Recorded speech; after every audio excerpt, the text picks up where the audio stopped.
And here we go. Sports! I listen to you guys all the time. It's awesome. I'm in the mood for one of your classic anecdotes. Give yourselves a round of applause. All right, that's enough. Hey guys, there is someone I want you to meet. Dave Hooker Show with Caleb Calhoun on Off the Hook Sports. Represented by T. Scott Jones, banksandjones.com, Tennessee's attorney in the Ted Russell Ford Lincoln Studio, East Tennessee #1 volume and customer service dealer, Ted Russell Ford and TedRussellLincoln.net. We're all part of the same team here. Now to the Dave Hooker Show on Off the Hook Sports. Well, I want to thank Caleb Calhoun for filling in on a Friday. Caleb will get to that point. I remember John Wilkerson getting to that point where it's not just about feeling bad, it's about your voice. And you can be afraid to lose your voice. So when John would do double duty, when he would do baseball and then it would overlap with basketball, which was at night, and then you had baseball weekend, it was like his biggest fear was losing his voice. It wasn't getting sick. And when he loses his voice, it sounded a little like this. There's one for the win column. So you got to be careful of that. So I got to be careful of that. Caleb, you'll get to that point too, especially now that you brought a little one into your house that will bring strep, the flu, anything you can imagine. It'll be right there for you to go ahead and bring into your system. And trust me, you'll have to be very mindful of that one day. Oh, I'm already prepared for that. My son is already bringing home everything. But the biggest sign that my age is showing, Dave, I'll be honest with you, is like back in the day on weekends, if I had nothing to do, just casually, I'd go meet some friends at a bar and do some day drinking. And now I'm like, if I do day drinking, I'm like, I gotta stop because I already know I'm starting to feel bad if I'm drinking too much. And I'm like, that was not a thing back in the day. You know, my body's already warning me. Stop it, Caleb. And I think when you and I started, if I'm wrong, you would do a little Sunday day drinking around the Titans. So this has changed in just recent history, well, right? Sobering up. I was sober most Sundays this past year. That didn't stop my rage tweeting on the Titans. I realized that's just how I feel about things. But, you know, they were way more clever when I was day drinking a couple years ago. My tweets were a lot more savage than they are now. We have a lot to get to today. We're excited. The show represented by Banks and Jones, Tennessee's trial attorney, banksandjones.com. And we certainly would love for you to be a part of the program. Lined up today, we've got a monstrous show. You want to give any quick thoughts on the Super Bowl? I was shocked by it. I thought I actually wouldn't. I thought I had a feeling the Eagles might win because everybody was just writing them off and expecting the Chiefs to three-peat. So I thought they could win. I didn't think they would dominate like that. And they draft Georgia players for your defense, kids. That's the rule. Oh, yeah. And does it seem like some of these? So what was the final score again? Was it 40-13? I don't even know the final score now. It was like 40-6 at one point, 40-22. Okay, so the Chiefs scored some meaningless touchdowns at the very end with Xavier Worthy going off. I didn't think it would be like that. I do wonder if the Chiefs are kind of holding on, grasping on like Tennessee in 2004, and then they get to 5, and then it's like, oh, they got they suddenly have the David Cutcliffe infusion, and things are going better, but then everything goes off the rails in 2008. It just feels like Andy Reid's a year closer to retirement. It feels like that the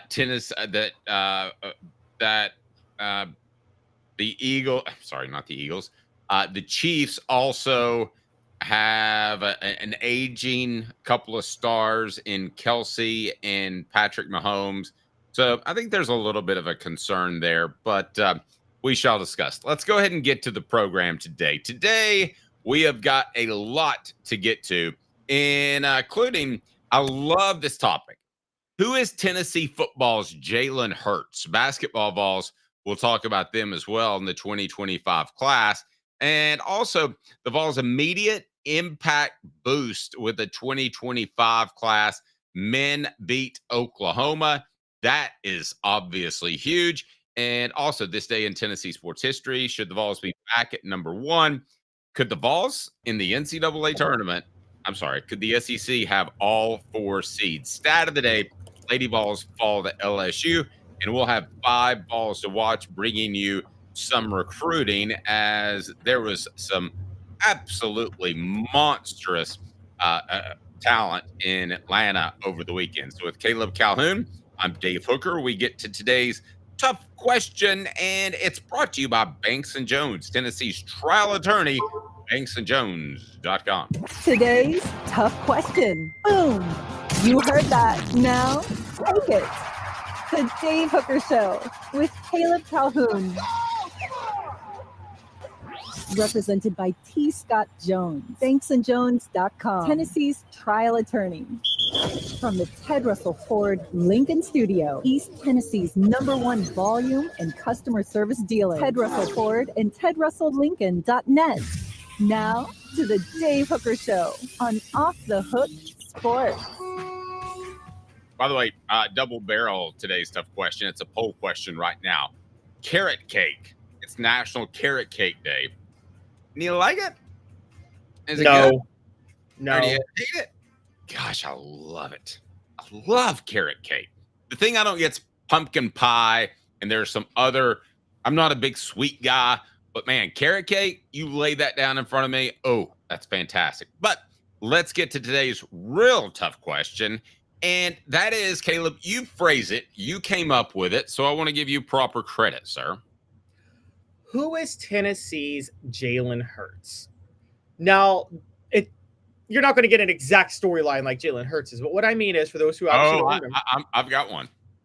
Oh, okay. Dave's got one. All right. We're going to wait on this. But basically, a story of perseverance to a degree. For those who don't remember, Jalen Hurts was benched in the 2017 national title game when Alabama was playing Georgia due to ineffective play. Tua Tagovailoa came in, led Alabama back, won the national title, obviously was going to be the starter for the rest of the next year. Jalen Hurts stayed with the program the next year at Alabama, developed under Saban and Brian Dabble, then transferred out because he just couldn't beat out Tua, transferred out, went somewhere else, but then got drafted, and 6 years later is now a Super Bowl MVP. So this is kind of a lesson of, it's a great lesson in life of just not quitting on yourself when something bad happens to you. It is the quintessential lesson of that, because if a quarterback gets benched in college for another quarterback, their careers are usually all but over. But Jalen Hurts, it was not, and he is now officially a Super Bowl MVP, which Tua Tagovailoa is not, even though I would say that Tua is better still than Jalen Hurts. But still, the question becomes, because of that, who is Tennessee's Jalen Hurts? What is a story of perseverance? Okay. Tua is a better quarterback if things are going right from the neck up, right? Yes, if he's healthy, I guess I should say. Yeah, if you put the two together and an NFL scout looked at them, they would say the Tua guy's better.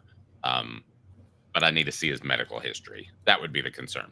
All right, so carrot cake, by the way, is 50-50, which means I did a great job picking a question. Anytime we get dead even, then we've done a great job. It's 50-50. So I've got the one for you. And it really feels, you're going to be surprised, it feels pretty much all the parameters you laid out. It really does. So let me ask you to come up with 3 on your own, because I hate to do it, but you never play rook, do you? It's like spades. No, I never have. Okay. So I'm going to play rook, and I'm going to throw down the bird card here in a second. Not that bird card. I'm going to throw down the bird card here in a second. What if I accidentally name yours when I name the 3? Well, we discussed it this morning, and I kept mine to myself. Okay, so give it go. Ooh, raisins and carrot cakes. Gross, Derek. What are you talking about?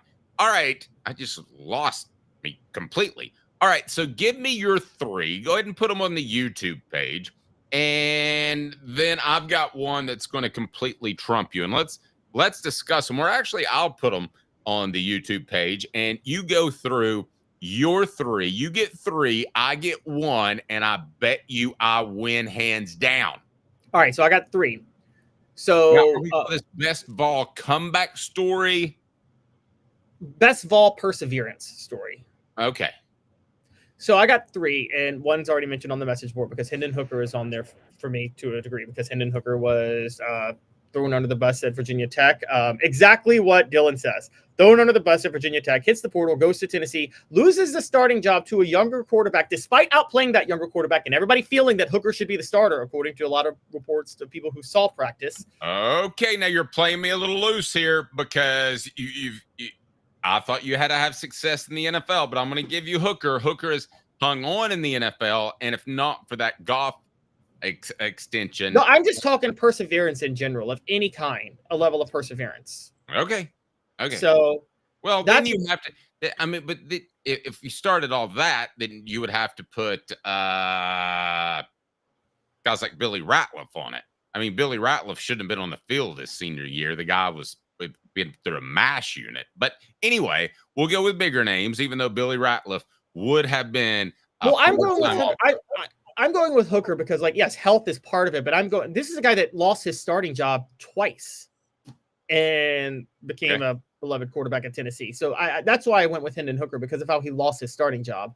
So I'll go Hendon Hooker. Joe Milton is better. No, I'm kidding. Go ahead.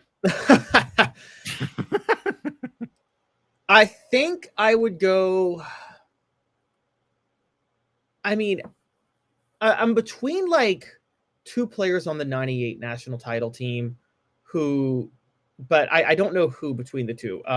Because there was Travis Henry, who was destined to ride the bench all 4 years at Tennessee with Jamal Lewis until Jamal Lewis got hurt and went down, and Travis Henry showed what he could do. Okay, I would though say with Travis Henry, he was tied in because of a scholarship. So, it's not like he really had his own choice. But that's my point, though. It's like, that's why I thought he was destined to ride the bench. Imagine he's probably thought he was stuck on the bench because he was tied into a scholarship and Jamal Lewis was going to be the starter. But I'm between him and like T. Martin, T. Martin willingly, imagine the humiliation when you're T. Martin, when Peyton Manning announces he's staying for his senior season and everybody gets up and cheers and says, yes. If you're T. Martin, don't you feel a little bit like, wow, everybody's really happy I'm not going to be quarterback for them next year? Uncle Dave's story. So I was going to a communications class and I parked across from the athletic center where they had the announcement. And I was late for class. It was like a 10:20 class and the press conference was at 10:30 and I was going to listen. So you remember the Fabulous Sports Babe? Probably a way before your time. But anyway, she's like, Peyton Manning's definitely going to the NFL. There's no question about it. She's going to the NFL. I mean, come on, he's going. And so I sat there, and the weird part is because of the tape delay, I heard the cheers across the street about 3 seconds before I heard them over the radio. And then I just sat there and missed all of class so that I could listen to the Fabulous Sports Babe eat crow. Oh my gosh, that's so funny. That's hilarious. That's a good one. I sat there and I heard it, and I've decided to. And before he said anything, you go, Wah! And you're like, well, he didn't just decide to transfer to Kentucky. All right, what else you got? All right, so I'll stick with T. Martin then. So I'll go T. Martin, and I'll go the Hendon Hooker, and then I'll go.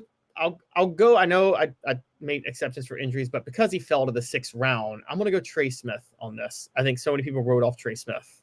No, I think that's a good one, and he's getting ready to get paid. I think this is payday year, right? Yeah, it is. I mean, he may have hurt his offers after how he played last night because Nolan Smith and Jalen Carter did a number on him. But but you got to know as well as I do, there are like 31 other teams that would go ahead and pay him.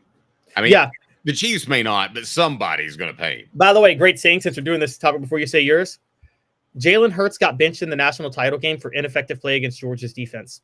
He then teamed up with Georgia's defense and won a Super Bowl in the NFL because the whole Eagles defense is just Georgia players. Okay. Now, here are mine that are up there. And again, it is today's tough question. It's brought to you by Banks & Jones, Tennessee's trial attorney, banksandjones.com. So, Caleb, read the 4 that we have up there now. Don't give us any numbers yet. I know you love to tease the numbers. Like 34, 26, 34. All right, so what are the numbers? Don't tease the numbers. What are they? Hendon Hooker, T. Martin, Trey Smith. Somehow Trey Smith does not have a Y in his name when Dave spells it. And Reggie White. Interesting. Is that because he got drafted to the USFL? Stay tuned. Today's tough question brought to you by Banks and Jones. Why Banks and Jones? Well, it's because they're Tennessee's trial attorney. You can play to win with Banks and Jones because they'll go to trial. You've heard of other lawyers. They say they'll go to trial and fight for you. They won't. They just want to settle. That's the easiest way out. Well, that's not Banks and Jones, led by T. Scott Jones. They won't settle. They'll go to trial for you. Tennessee's trial attorney. They play to win. Truly, Tennessee's trial attorney when it comes to criminal defense or personal injury. Why settle? It's Banks and Jones. T. Scott Jones. BanksandJones.com. Whoa, easy. All right, it's okay. Caleb, let me go ahead and tell you why it's Reggie White. Reggie White took a shot at the USFL. That was terrible, right? That didn't work out. Worked out longer than most, but didn't quite work out. And then you had a guy named Reggie White that was a junior in college at UT. And you may not know this, but that Reggie White was terrible. Absolutely terrible when he was a junior. His senior year, he put it together. He could have quit. He could have gotten on they say the last stop before offensive line is the bus stop, or the last stop after. He could have been moved to the offensive line, and boy, wouldn't have that changed history. Or he could have just quit altogether. But he put it all together, and he had a fantastic senior year. Now, let me tell you why I think that Reggie White overcame as much as Jalen Hurts, if not more. Reggie White, in case you didn't know, was an African-American individual in a time that it was difficult to be an African-American individual. And Reggie White took a lot of stands on black churches being burned. And whatever you think of that, I know what you should think of that, but whatever you think of that, he put himself out there as a possible target. So that to me is even more impressive about Reggie White. He overcame the negative publicity because he believes so much in himself, which was, I stole that term from you earlier in the program. The other thing is the Eagles didn't appreciate him. They thought they had it all going on with the Mike Golicks of the world, the Jerome Brown, rest his soul. They thought they had it all going on. Andre Dirty Waters. I can go on because I hate that team almost as much as I love the Cowboys. And they're like, Reggie, we don't think you'll actually go to that Green Bay there. And he did. And Green Bay was a laughing stock, Caleb, a laughing stock. And when he got there, he changed the culture of that entire team, and they won a championship. Caleb, I give you Reggie White. I mean, I can't. It's hard to disagree with the case you make. I think the thing is, everybody knew though how good Reggie White well, I don't know if everybody knew, but I mean, it seemed like it very clear that Reggie White was a good player, just wasn't putting it together, and finally did. And that could have been a maturation process. I mean, I don't know about you, but I was a late bloomer. I got more athletic from 18 to 22 than previously. So maybe he was just a late bloomer, but still, he could have quit that freshman, sophomore, and junior year. Right. Yes, he definitely could have. That's very true. And when you talk the NFL, did people just think that Buddy Ryan was the brains behind Reggie White's success during that time? That was the first year of free agency. So you had to decide. I mean, Jerome Brown in his own right would have been a Hall of Famer. Mike Golick was a borderline Hall of Famer. I'm missing somebody if you guys want to help me on the message board. But I think you had to make a decision over a lot of great players. They had oh my gosh, it was Joyner. He was a linebacker. I mean, that team was loaded. So they were kind of like the Cowboys in the 90s, where you were so loaded on defense that you had to let some of those guys go. And that's Reggie White they let go. And let's give it up for Reggie White to believe in this free agent system and move. I mean, that was a big deal. That was Kurt Flood type stuff. I mean, Nobody did that back then, Caleb. Not a big name like that. No, you're right. Not at all. And also, one of the things, one of my youngest memories. I'm sorry, he paved the way for Deion Sanders to do it. That is true. It's funny you bring this up. One of the interesting things that I think about this, and it's one of the things that stands out to me about Reggie White is one of my first early memories of watching football. And I remember when Green Bay was going for the repeat and everybody thought they'd beat the Broncos and the Broncos win. John Elway's first ring where Terrell Davis just tortures them. Reggie White really went out in front of all the cameras and took full blame for the Packers rush defense that day and the way they struggled to stop. I mean, more than anybody else, he willingly walked to the cameras and stood out for all of his teammates and was basically like, I never should have let this happen. And we didn't do what we should have done today. And I don't know. It always stands out to me it's kind of always been kind of my knock of Cam Newton, which is that, I don't know, when it always stands out to me when players face the media after the most gut-wrenching loss of their life. You know what I mean? And that's the number one time they don't want to be there. And they don't just face you, but they give you good answers and thoughtful answers to what they're talking about. And he did that. Can you ever imagine, this is African-American month, can you imagine an athlete that would put himself in harm's way publicly from a public relations standpoint and go, I'm talking feet on the ground. I'm not talking about putting together a foundation. I'm talking about feet on the ground, going to churches, pointing at them, saying, this isn't right. This is an African-American church, and it got burned to the ground. That would have cost him millions of endorsement dollars and perhaps even hurt his value as a football player, which sounds crazy. No, I mean, that's what people criticize about today's athletes. It's not because they all love to take stands, but they only take stands insofar as it doesn't hurt their salary or it doesn't hurt their pay. Yep. And that's always like, no one does the Muhammad Ali thing, which is to say that, I literally gives up his titles in the middle of his prime for his stance. And by the way, the funny thing I found out, people try to say, well, he was just trying to dodge the draft. Muhammad Ali could have gotten some random, title job is probably what he would have gotten if he went to the war and would never have been in harm's way. And he still took that stance. Like, they weren't going to make him go see combat, honestly. So no, agreed. And there's a documentary I want to see about his relationship with Malcolm X. Some of our listeners probably don't want to hear a review of that, but they had a really close kinship. And there's another documentary. I'm a OJ buff, like I've seen everything that's been done, but there's a new one that's kind of in retrospect after all these years that has actually provided some new stuff. So I'll tell you more about that. Yeah, but it is incredibly interesting. Are you an OJ buff? I'm sorry? Are you an OJ buff? I mean, I'm younger than you, so I only remember OJ the murderer. So I had to go back and look in history to know about OJ the player and how. Well, I'm not old enough to remember him playing. No, but you remember him as a football guy probably first more than the murderer because you remember him in the 80s. No, I remember him as the actor pitch guy, like running through the See, I guess running away from the police in the airport. Wouldn't OJ have been kind of like the Michael Strahan of his time before the trial? Before the double murder? Yes. Wouldn't he have been like this TV guy that's, does all this TV stuff, but also does Sunday football talk and is a Hall of Famer? Like, it was kind of a Michael Strahan type, wasn't he? Yeah. To a certain degree.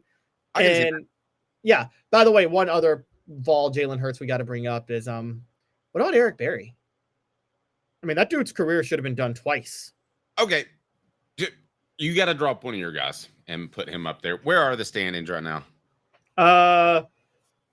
Reggie White leads by plurality at 33%, then Hendon Hooker 29, T Martin or Trey Smith, and then T Martin. I think I'll drop T Martin because I don't think yes, T Martin gets credit for staying, but he was always didn't everybody know he was going to be the starter after Peyton Manning 2 years before? Wasn't he always in line to replace Peyton Manning once Peyton Manning left? Yeah, it was gutsy that he stayed, but not really because he was stuck. I mean, he was stuck for another year. There is no way that he was going to be able to go back to Alabama because the coaching staff then wouldn't have let him, and you had to release people or they had to pay on their own. So there was no way that was going to happen. So, yeah, I want to see what it is with Eric Berry. So Eric Berry deserves to be on there. I feel like we've really dropped the ball on that one. Yeah, all right. I mean, bank on it. Yeah, bank on it. Tennessee's immediate boost with its 2025 class. So Caleb and I are each going to choose 3 people that we think are just bank on it, guys. They're going to have a huge impact, and it doesn't matter that they're true freshmen. We'll discuss some transfers as well if you would like to. But Caleb, let me get your 3 when you had a bank on it as far as guys that will be. And I'm sure there'll be some overlap. We'll make it our YouTube poll. Continue to vote right now on the YouTube if you would like. Right now, the choices are Eric Berry, Reggie White, Hendon Hooker, Trey Smith. That's going to have to sort itself out a little bit. Inky Johnson is a very good one, William. Inky, though, more as a person than as a football player because of his ailment. So that's why we wouldn't include him. All right, so Caleb, bank on it.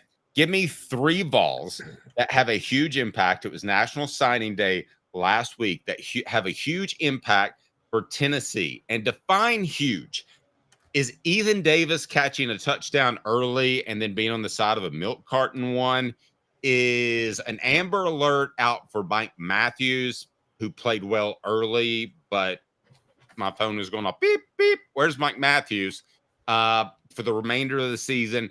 So define impact. I mean, like, to me, Lance Hurd, even though he had issues, he was an impact player in year number 1.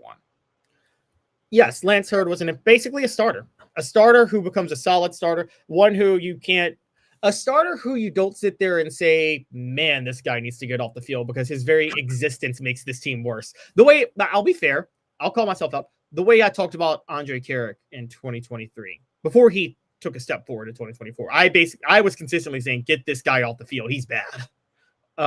So a starter who is at the very least reliable.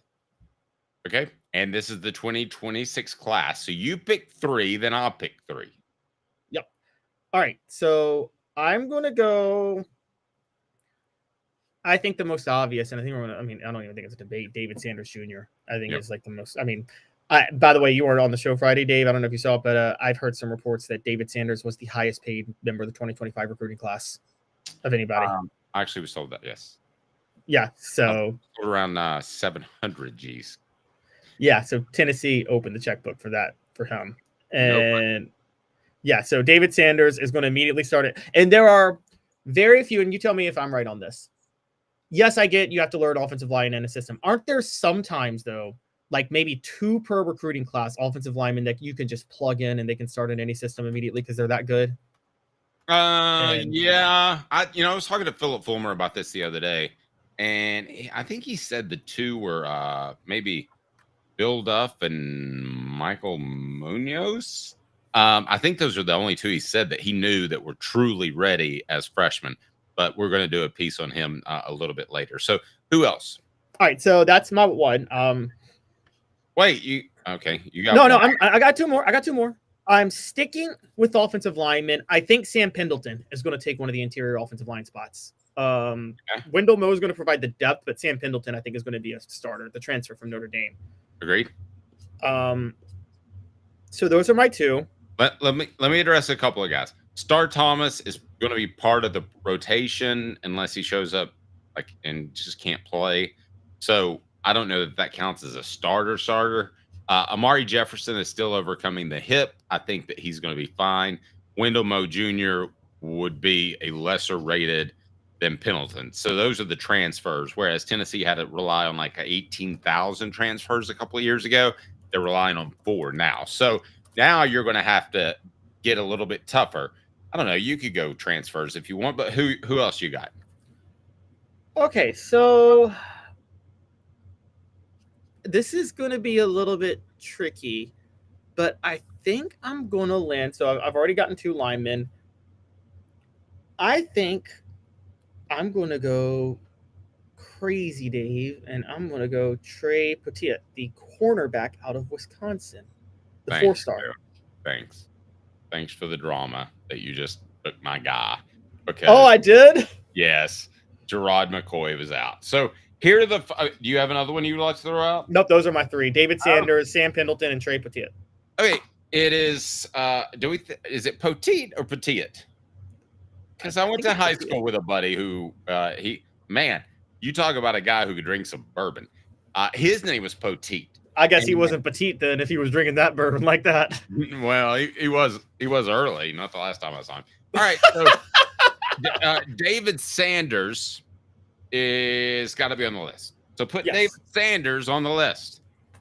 And then you have Pendleton on the list. Well, of course you should. I mean, for goodness sake, he is a guy that is absolutely going to play for Tennessee. I'm going to, if you don't mind, nix, veto Poteet. And here's why. Because I think Tennessee has some players in the secondary, and I think the plan will be to get McCoy ready by the beginning of October, or at least that Georgia game, which is late September. So I'm going to hold back on Poteet, even though I see what you're on to with Jermon McCoy. I think they're going to find another guy in the interim that can be that sort of guy that fills the void. No offense to Ollie Lane, but a little bit better than Ollie Lane when he played at Florida. Okay, here's the other one I'm going with. GMAC. Whoa, Dave is trying to start stuff. I'm That's not what he's trying to start anything. Here's what I'm telling you. You asked for a starter, right? Yeah. Okay. So is it safe to say that Merklinger's not the guy because he couldn't pass Gaston Moore? Is that fair? Fair. Okay.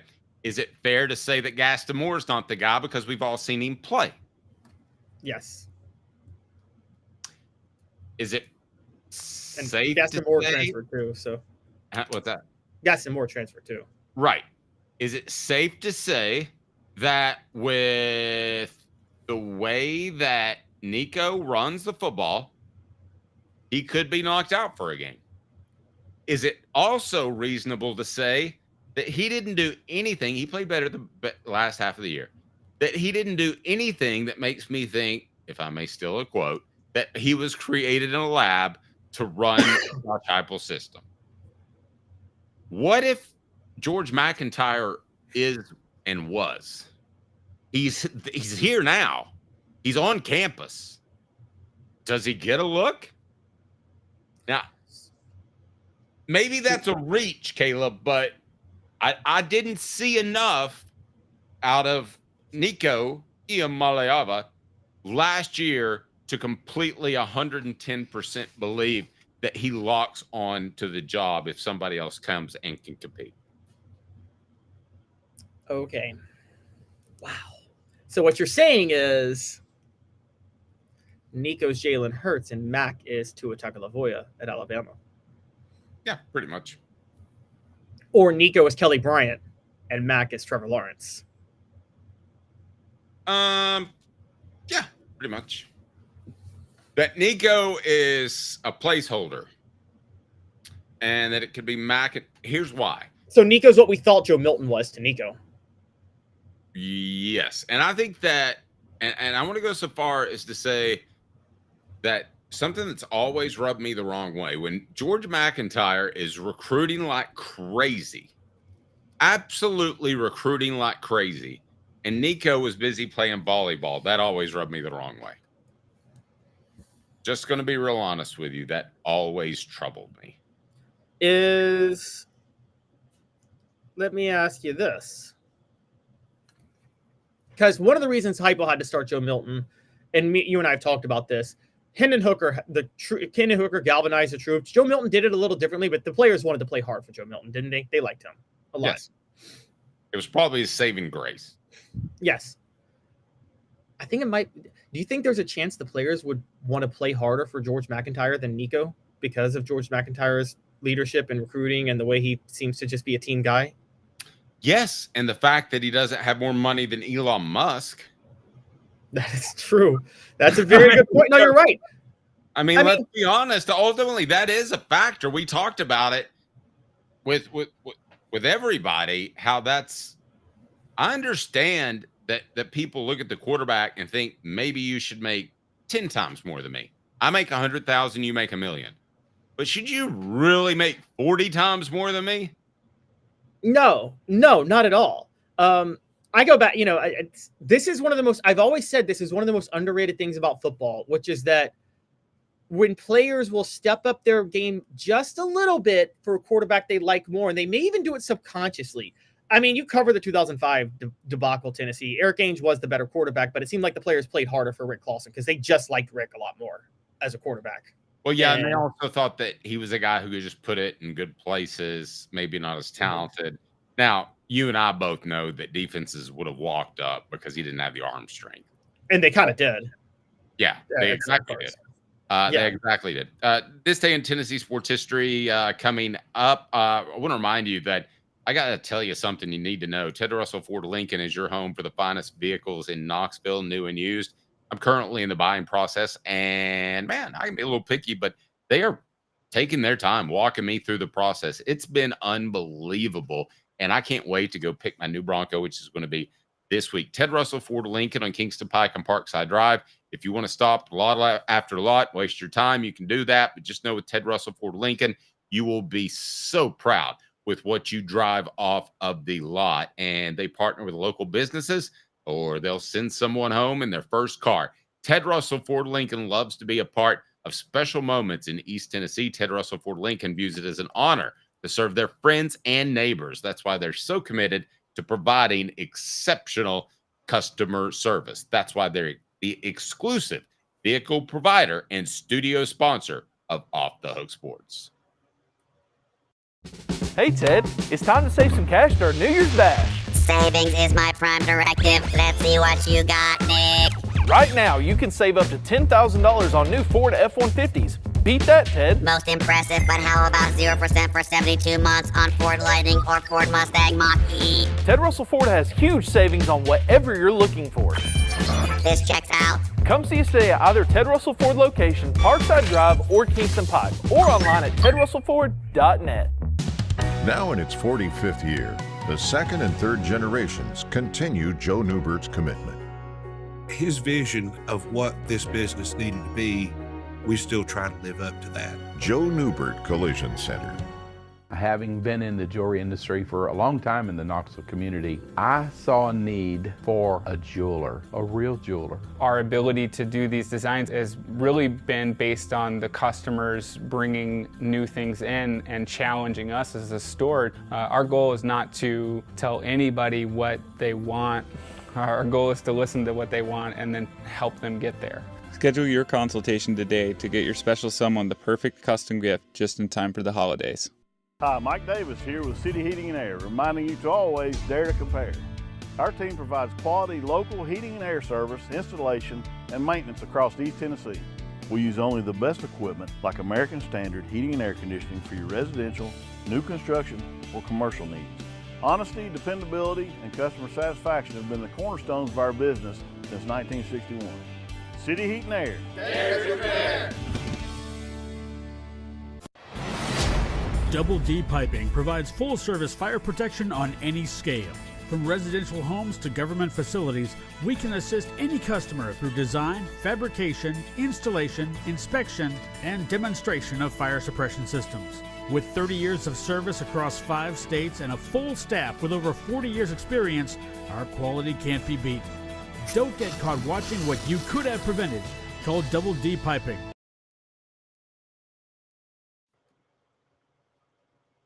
Frank, like the name, but serious or something. The Dave Hooker Show with Caleb Calhoun, represented by T. Scott Jones, banksandjones.com, Tennessee's trial attorney. From the Ted Russell Ford Lincoln Studio, East Tennessee's #1 volume and customer service dealer, Ted Russell Ford and TedRussellLincoln.net. Now to the Dave Hooker Show on Off the Hook Sports. Coming up a little bit later in the program, we're going to have 5 prospects that you need to know about, as Tennessee was certainly a big presence in the Under Armour at Atlanta camp that they had over the weekend. So we look forward to diving into that, keep you up to date with what you need in recruiting, and we'll certainly be able to help you out there as we'll have 5 to know each and every Monday and Tuesday, and maybe longer. We shall see. It's time for This Day in Tennessee Sports History, and it's brought to you by our good friends at the Hemp House. This Day in Tennessee Sports History is right now. This day in Tennessee sports history. It's cool, baby. It's cool. Now you know, and knowing is half the battle. The Dave Hooker Show with Caleb Calhoun. Off the Hook Sports. All right, Caleb, this day in Tennessee sports history is what? On this day in 1999, Tennessee basketball beat Florida when Florida was in the top 25, 91-56. That sparked a 6-game winning streak to close out the season, which gave them their first ever SEC Eastern Division title because the East had only been in existence since 92, since that point. They had been a preseason top 10 team, but in typical Jerry Green fashion, struggled massively with consistency throughout the year, but they did have a strong finish to the season and then got bounced out, I think, in the second round of the NCAA tournament. But they did win the East. They did win the East that year with a strong finish to the season. And Dave, just to, I talk about him a lot because I still think the Jerry Green tenure is the oddest tenure of any coaching tenure in sports history. Because, I'm sorry? You should have been around it. Yeah, because the more I read about what was happening at Tennessee during that time, there wasn't any excitement about Tennessee having 4 straight 21 seasons. It was more like, we should be doing this. Why aren't we doing more? It felt like, and that's not just from Tennessee fans. I randomly came across an old Sporting News magazine college basketball preview over the weekend, and they previewed the 98-99 Tennessee basketball team. It was after their first year in Jerry Green. Remember, Jerry Green's first year, they win 20 games to get to the NCAA tournament for the first time in a decade. And I read about the preview of the 98-99 team in their preseason top 10. There's a lot of excitement. No one talks about, this program's on the rise. Tennessee fans should be excited. All anybody did was just trash how poorly they played defense the previous year and how much they've got to get better at it. I'm like, is there no perspective? Was there no perspective during that time of what Tennessee was doing? You're right. It just they were just so loaded, and I think that fans still felt a little jilted by the way Kevin O'Neal left, even though they hated his brand of basketball. So give us that again. This day in Tennessee sports history is what? They beat Florida 91-56 to spark a 6-game winning streak to close out the 99 basketball season, which clinched them their first SEC Eastern Division title. Okay. So there you go. Get on board now. Your thoughts on this day in Tennessee sports history. Let's put the poll question up there. Is Jerry Green underrated? I'm just curious what most people think, because I think most people still. Should we say? How about this? It was the Jerry Green tenure underappreciated at the time. I like pointing the finger at Jerry. Hemp House, the premier hemp dispensary online with a wide variety, great selection, and strict standards. Hemp House Chat with 2Ts.com. Hemp House Chat with 2Ts.com. Use the promo code HOOK for 10% off. HOOK for 10% off. So here's how we're going to do this thing. Thanks to our friends, Hound Dogs of Knoxville. I'm going to put my email in here. Okay. So if you decide to join the station, which we would greatly appreciate, but if you join the channel, then you automatically win a Hound Dogs gift certificate. Plus, you will also be entered in our weekly prizes, which include books, t-shirts, and we're actually giving it away this week, I promise. This mini, I was sick last week, this mini autographed helmet of the one, the only John Henderson. So that's what we want to get done. And we want you to be a part of the program. Don't forget about that Patreon page. But if you are a member of the Patreon page, you are still eligible. But all you have to do is join. I think it's $5 a month. And send me an email, and I'll get you hooked up with that Hound Dogs gift certificate. So it's going to pay for it right out of the chute. Excuse me. All right. So a couple other things we want to get to. Tennessee, they beat Kentucky. What did you think about the men's basketball team? Is that No, they beat Oklahoma. Oklahoma, excuse me. Is that a stellar win? Tennessee beats Oklahoma. Is that a stellar win, a good win, or an okay win? I think it's a good win. I mean, look, Oklahoma is not a top 25 team, but that was a team they were facing with a winning record on the road. It was a noon tip-off. By the way, if you're Tennessee, it's an 11 a.m. tip-off because Oklahoma, that's Central Time. So they had to get up at 11 a.m. for that tip-off.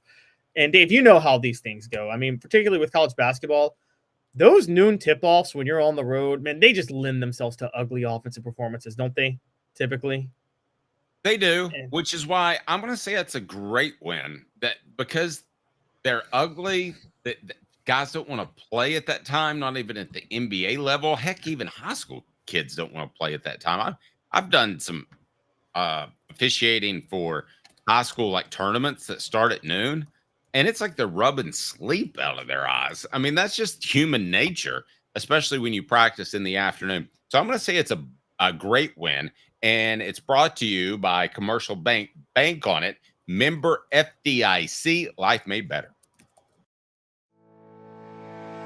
Commercial Bank is your neighborhood bank. What makes us different from other banks? We understand that every customer has unique opportunities, challenges, and financial concerns. We don't expect you to fit into the same box as the next person or business. Whether it's purchasing a home, saving for your child's future, or planning for your next vacation, we're with you every step of the way to navigate life's big decisions. All right, so next up on the schedule for Tennessee, and I don't mean just next game, but next 3 or 4 games, because we are into the middle of February. We're getting to the point where you're down to those last 10 games or so. So how important are the next 3-4 games as you see them? Because we're going to get into this a little bit later. The SEC could have 4 number 1 seeds, which is bizarre. But your thoughts on what Tennessee has going on the docket coming up? Yeah, so coming up, Tennessee visits Kentucky on Tuesday. That's a revenge game for them. Then they get Vanderbilt at home. And then they actually get a week off. They finally get a much-needed rest, and they face Texas A&M on the road. I get the pride thing. I get it. It's Kentucky, and you take pride in beating Kentucky, and you don't want to get swept by them. But Dave, I might do my load management against Kentucky. It's a top 25 team on the road. No, it's dangerous. I might do it. I might do it. I might rest my starters. I want them fresh. I've already got a thin team. If I'm Rick Barnes, I need to save some minutes, so I might actually rest my starters against Kentucky. And I'll rest them at Ole Miss later in the year. I'm sorry. I would. Highly unpopular. I know. But yeah, no, I would. No, I'll say this. They have one of the things they showed over the weekend is a much more complete offense. So this is what people are missing, Dave, because a lot of people think, you saw this 2 games in a row. Zakai Ziegler has all of a sudden gotten red hot from 3. And you see people saying, oh, he's just on a hot shooting streak. He's hot and cold. No. What's happened is Igor Milicic and Felix Opera have established a scoring presence inside, and Chaz Lanier is not taking himself out of the game. So Zakai is getting much more open looks. Now, Igor and Felix only had 8 points apiece over the weekend, but they were almost all in the paint. Scoring in the paint helps his team. This team, I'm not like old school, like every team should play inside-out basketball. This team's built to be inside-out, though. They need to be inside out. Well, yeah, because it's a Rick Barnes team. It's also meant to play defense. And I think some of these guys, in retrospect, we thought just weren't good at it. I don't think some of the people wanted to be good at it. No, I agree with you on that. That's been the Darlington Dubar issue the whole time. But it's not every Rick Barnes team. Like, you wouldn't have called last year's team inside out, right? They're an ISO team. They were give the ball to Dalton. And what was that Doug Collins said about Michael Jordan? That one time was like, give the ball to Michael and everybody get the F out of the way. Well, yeah, but I mean, that you get those players once a generation. We were talking about Bernard King. And I mean, you thought that they were just going to pick up 3 more of those dudes. I thought Dalton Connect was a dime a dozen. I did. I'm not going to lie. I thought it was a dime a dozen at the level, and I thought Chaz Lanier was the Dalton Connect of this year. Now, Chaz Lanier is starting to show himself. He had a bad second half. He missed a bunch of threes in the second half, but he finished 3 of 10, 9 of 17 from the field with 21 points. So I think Chaz Lanier is finding his versatility. If Chaz Lanier can manufacture buckets the way he did against Oklahoma on Saturday, plus be efficient from 3, plus Igor and Felix both exert their offense underneath the basket, you have a more complete team than we thought. And now finally, Darling Stone Dubar is starting to play more significant minutes. He got 11 minutes on Saturday. That doesn't seem like a lot, but if you can get him into the 15-minute range by the time the NCAA tournament comes, and you have an 8-man rotation, which is good enough for the NCAA tournament. But I'm sorry, I would still rest my starters at Kentucky on Tuesday. By the way, was Jerry Green underrated? Yes, 4 straight 20-win seasons, 50% no mismanaged a stack of talent, 50%. Pretty good. We went right down the middle. David says Igor was that dude on Saturday, if you want to pull his comment up. Caleb, he was, and he changes this whole team. Now, we can talk about Dubar giving them more minutes, and that's fantastic. But at the end of the day, Igor changes the team. Oh, yeah, he does. Igor changes the team, but not the way we thought he changed the team early because he could shoot the 3-ball so well, and he still can. What changes is if Igor is willing to score under the basket, doesn't it? If he's willing to score from the mid-range and in the paint. Remember Olivier Campbell a couple of years ago? Yes. That's what you want Igor to be able to do. If those teams are going to drop in a zone, give him the ball in the middle of the court. If you were to pick 4 players, the easiest would be Zakai, Igor, Chaz, and Dubar, right? The 4 most key players heading into March. No, it wouldn't be Dubar. The 4th would be Felix O'Bara. Okay. I just want to make sure, because at the beginning of the year, we would have said that, right? Yes, we would have said Dubar, but Dubar is obviously just a bench player and a role player at this point. I don't think he can ever get to that next level, unfortunately. Okay. So rank those, because they're a poll question. Please take part of the poll question online. We greatly appreciate that. I've got it up there. So you read through. You tell me how you would rank them. Who is key for the Vols NCAA tournament run? Igor, Zakai, Chaz, and Opera. I think Igor, because he's the biggest wild card in terms of how he plays, and then Chaz, because Zakai and Felix. Zakai is who he is. Zakai does what he does. There's really nothing about his game that, like I say, do this less or do this more. The other 3 have some. With Felix, if he can be more reliable from the free throw line, because he actually has a nice touch on his free throws. I think they just haven't fallen a lot of times. Igor, be willing to score in the paint. Be willing to score from different spots on the court. And then Chaz, don't take yourself out of the game when things get a little tough. And if those 3... but of those, the biggest hurdle is Igor making sure that he is scoring from everywhere on the court and not just from 3. Yeah, he likes to settle for that like a European player. That bothers me. Yes, I agree. I think Barnes is trying to get him to not. I think Barnes is working with him on that, which is good for Tennessee. So I mentioned you can join the YouTube channel and win all kinds of great prizes, including your introductory prize is a gift certificate to Hound Dogs of Knoxville. Matt put stellar. So I hope that means he's joining, but he also might mean, can you imagine paying Nico what they're doing and benching him? Not going to happen. So I'm not sure which he has there. Okay, so we've got room for 4. What's the 5th most important player in this basketball team? I'm going Jordan Gainey now.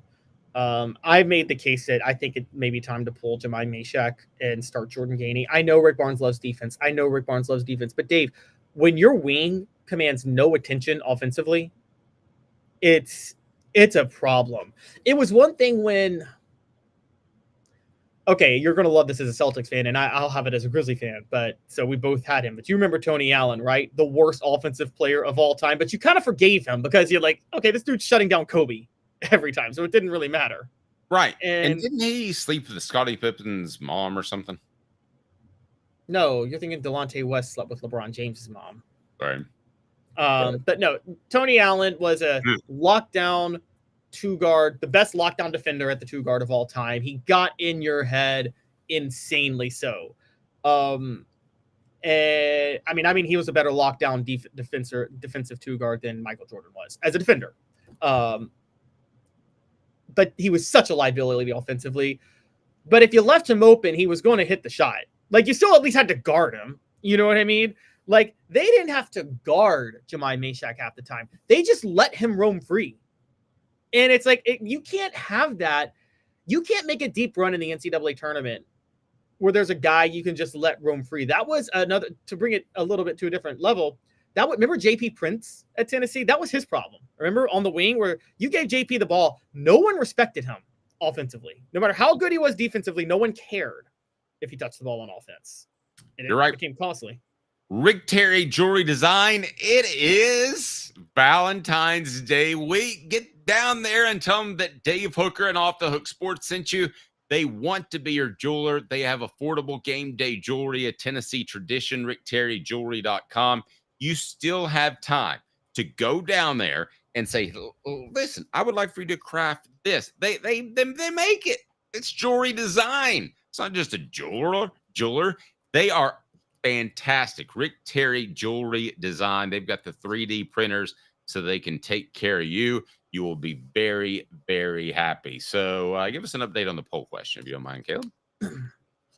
So the poll question is, who is key for Vols NCAA tournament run? Igor, ZZ, Chaz, and Oak Parrot. Do you want me to give the results? Yes. Well, let me tell you first about Quality Tire Pro. Serving Chattanooga's community since 1957, all major brands of tires, full service automotive, brake alignments, oil changes, and more. QualityTirePros.com. Just tell Bo that Dave Hooker and Off the Hook Sports said hello. Yes, sir. Igor leads by a plurality at 44%, Chaz at 33%, Sakai at 22%, and Felix at 0%. Interesting. I think we're underrating how much of an offensive threat Felix can be when he's hitting his free throws. And the other day he had 4 blocks in the game too, which, I mean, again, you can't underrate that. So Felix does a lot of the legwork for Tennessee. To bring your Celtics reference again, he's almost like a more athletic Kendrick Perkins. That's not saying a lot. But like Kendrick Perkins, they don't win those titles without him, or that title without him. I know, but Caleb Calhoun's a more athletic Kendrick Perkins. No, I may just be more athletic. I'm not Kendrick Perkins in terms of toughness under the basket. I know, but you're more athletic. That's my point. Make it a poll question. Who's more athletic, Caleb Calhoun or Kendrick Perkins? Actually, that would be ugly. Have you ever seen those Brian Scalabrine videos? Oh my gosh, I forgot about Brian Scalabrine, man. Have you seen the videos? Like he will say in the NBA, I sucked, but I am better than you, and you suck worse. And he'll go play these average guys just on the court. They won't score a point. The difference, like when somebody, I could do that. No, you couldn't. No, it's like when people think they could crack a 5 in the 40 time. No, you can't. No, you can't. People don't realize how rare 40 like 90% of the people in the world who run 40 times within the 4s are all of the NFL. Chad had this to say, so I want to share this. With Meshack not being a threat at all on offense, that ends up being a 4-on-5 game when he is in and we're on offense, and not a recipe to win big time games. Would you agree with that? Yes, I totally agree. And Chad Morris, that is better coaching analysis than the football coach Chad Morris ever had when he was coaching Arkansas. He's dead right. That's 100% right. I mean, and he's your wing too. It's not like he's a big, you know, if there's a big who's not a great scorer, it's okay. You put him under the basket and he can clean up a rebound and put the ball back in, right? So it's like but like if your wing can't score, that is an issue. That's a big issue. That, you know, when someone doesn't have to respect a player of yours on the perimeter, that's a really big problem. No. Agreed. Stat of the day is now, and it is brought to you by our fantastic friends at the one, the only, the official vehicle provider and the studio sponsor of the show, Ted Russell Ford Lincoln, East Tennessee's largest volume dealer. And I tell you what, the buying experience is just absolutely one to behold. I'll tell you more about it. Stat of the day. Stat of the day. They never lie. Or do they? Stat of the day. The Dave Hooker Show with Caleb Calhoun. Off the Hook Sports. Stat of the day. What do you got, Caleb? Stat of the day is this. There were 3 Tennessee players in the top 50 of PFF rankings this year. Who were they? Oh, 3 players with a PFF ranking. Now, I assume there's a minimum number of snaps. Correct. I don't know that number. Okay, so I would go Trey Smith, despite not having the best Super Bowl in the world. No. College. 3 players that played for Tennessee this year that were top. Oh, okay. That played for Tennessee that were top 50 this year. Overall. Okay, I would have to say, even though he lacked maybe a little bit of explosiveness, I think he does a lot of things well. So I would say Brew McCoy. I think you have to say Dylan Sampson.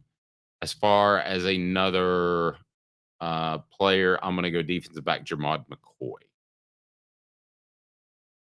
That's correct. No. You got 2 or 3. James Pearson in place of Brew McCoy. Really? Yes. Okay. Yes. That surprises me a little bit that he was that he's still up there, but good for him. He's about to get paid. Got to drop into pass coverage a lot at Tennessee. That was pretty awesome. Dave Hooker here to share something you have to know. Ted Russell Ford Lincoln is your home for the finest vehicles in Knoxville, new and used. I'm currently in the process of buying a Bronco. Super excited. I look at them on the streets all the time. I'm like, I could be in one of those because they absolutely have 5-star customer service. No pressure. I tell them to call me, stay on top of me because I got to get this whole insurance deal worked out with my car, but it's about to happen. So whether it's partnering with a local business or sending someone home in their first car, Ted Russell Ford Lincoln loves to be a part of special moments in East Tennessee. Ted Russell Ford Lincoln views it as an honor to serve their friends and neighbors. Do yourself a favor if you want a fantastic vehicle at a great price and a smile on your face as you drive off the lot. Stop by Ted Russell Ford Lincoln on Kingston Pike, Parkside Drive. They are the exclusive vehicle provider and studio sponsor of Off the Hook Sports. And don't forget about their quick lane afternoon walk-in at either of their convenient locations. They are awesome. You give me 2 minutes, I'm going to tell you more about Ted Russell Ford Lincoln as we are represented by Banks & Jones, Tennessee's trial attorney, banksandjones.com.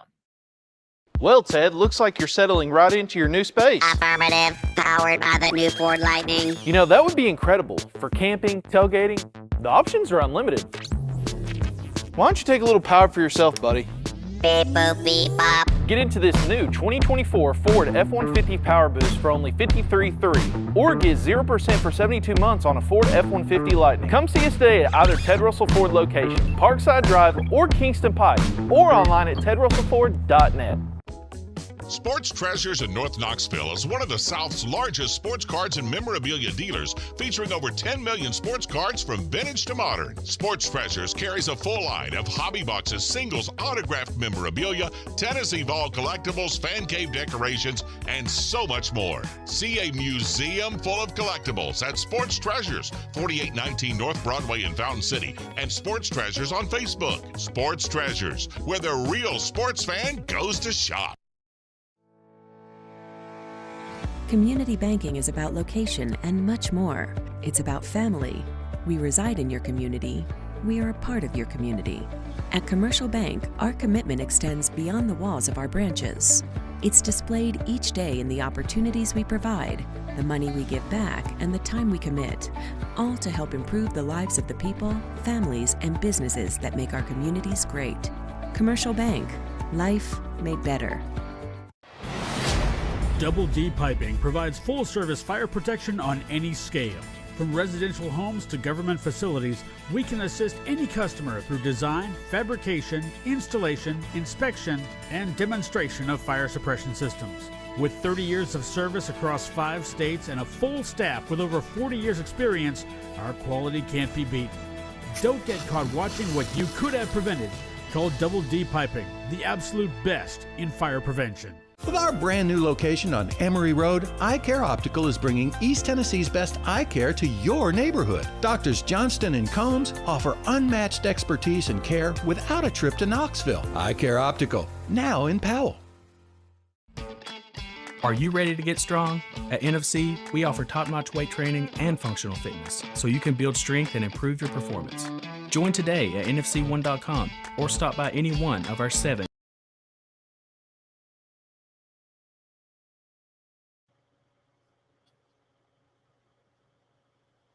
And here we go. guess it was a huge waste of time, like bringing a married guy to Vegas. Then there's this guy, the Dave Hooker Show with Caleb Calhoun. Represented by T. Scott Jones, banksandjones.com, Tennessee's trial attorney. From the Ted Russell Ford Lincoln Studio, East Tennessee's #1 volume and customer service dealer, Ted Russell Ford and TedRussellLincoln.net. Now to the Dave Hooker Show on Off the Hook Sports. Caleb, are you weird like me? Just say no. I mean, I'm pretty weird, but it depends on what you're talking about. But why? What are we? Just after a weekend of taking cold medicine, like Diet Dr. Pepper and Coke Zero just taste incredible. And I know it's because my body's dehydrated and my brain's saying that this is perfect. This is exactly what you need. But it just dehydrates me more. But I'm telling you, I just had the best sip of Coke Zero that has ever been had. Free plug for Coke Zero. There you go. Free plug for Coke Zero. May I take another sip? Sure. Hey, Dave, I got a random question for you before we move on, because this is a big debate now. Yes. With the Chiefs Super Bowl loss, does that end all talk of Andy Reid being on Bill Walsh's level as an offensive mind?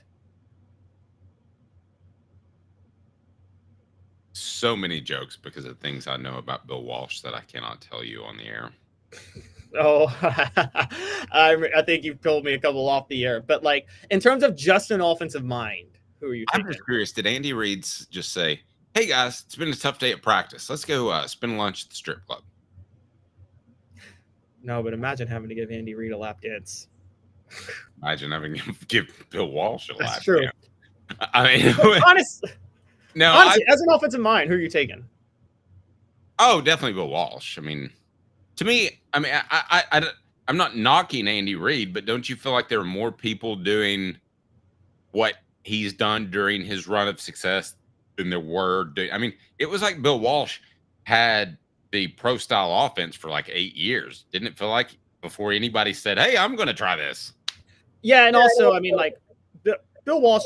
I'm not to knock Joe Montana, but we're talking about a not strong. And it wasn't it Andy Reid and Brett Favre that first tried he was the offensive coordinator at Green Bay, I think, and they were the first ones that tried the West Coast offense in following Bill Walsh's lead. I think so. The thing is, Andy Reid has, and people say that, look, Joe Montana, all credit to him, very smart player, efficient passer, all that stuff. But like Andy Reid's coaching a guy with the rarest physical abilities of anybody who's ever played quarterback, right? In Patrick Mahomes. I mean, I don't think you come close to Patrick Mahomes' physical abilities. So no, but I mean, and I don't even want to say there's a presence that Montana had that Mahomes didn't, because that wouldn't be true. I mean, Mahomes has made too many clutch plays. But I will say this, that still, even before, if you'd asked me at noon yesterday, I believe I would have taken Joe Montana over Mahomes. But like that 49ers offense that was running the West Coast, Bill Walsh retires, and then they go and win another Super Bowl without Joe Montana with Steve Young. So many strippers looking for jobs. So let me ask you this. All right. One quarterback to start a Super Bowl. Who is it? Y'all are going to find me crazy. I'm still taking Peyton Manning, and I don't care about his resume. I'm going Peyton Manning all day. Okay, Peyton Manning. That's definitely going to skew that. Peyton Manning. It's. I mean, some people would say Eli, but if you go by actual production, Eli Manning is probably your one quarterback to start a Super Bowl. So who we got? Peyton Manning, Tom Brady, Joe Montana, Patrick Mahomes. Just one of those four. Yeah, and I feel like there's a drop off after that, don't you? I can't really think of anybody that should even be in that class. No, I mean, that's the top four quarterbacks of all time. That's the Mount Rushmore quarterbacks. There's not even a debate. Those are the four best of all time, period, in the story. Like, the closest to it is, like, you can maybe say Dan Marino, even though he never won a ring. But, I mean, not winning a Super Bowl counts against him, but I don't know. You know more about that time. I hear that some people say Dan Marino had... He was the best pure thrower in the history of man. Yes.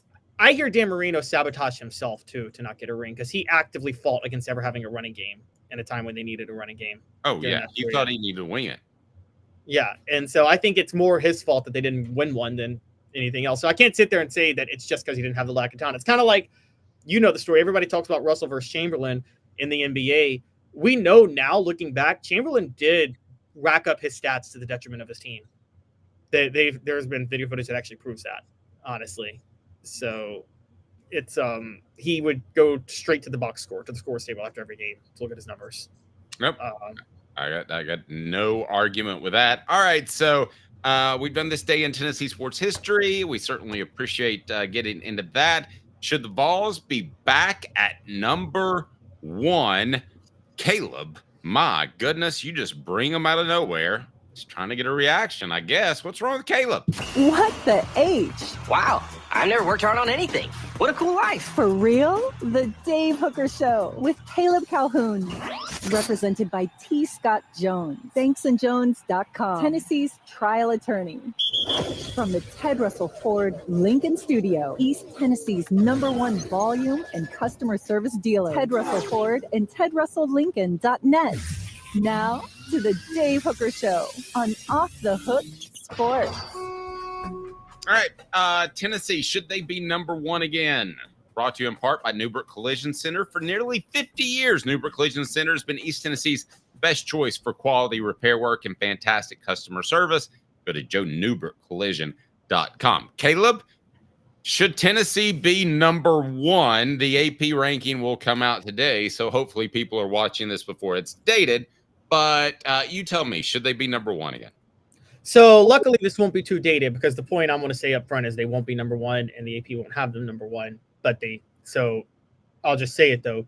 Tennessee should be number 1. So if I'm watching this today, I'm like, man, those Associated Press guys, if they have Tennessee number 1, they really stuck it to Calhoun. That means they watched this show. Yes. Tennessee should absolutely be number 1.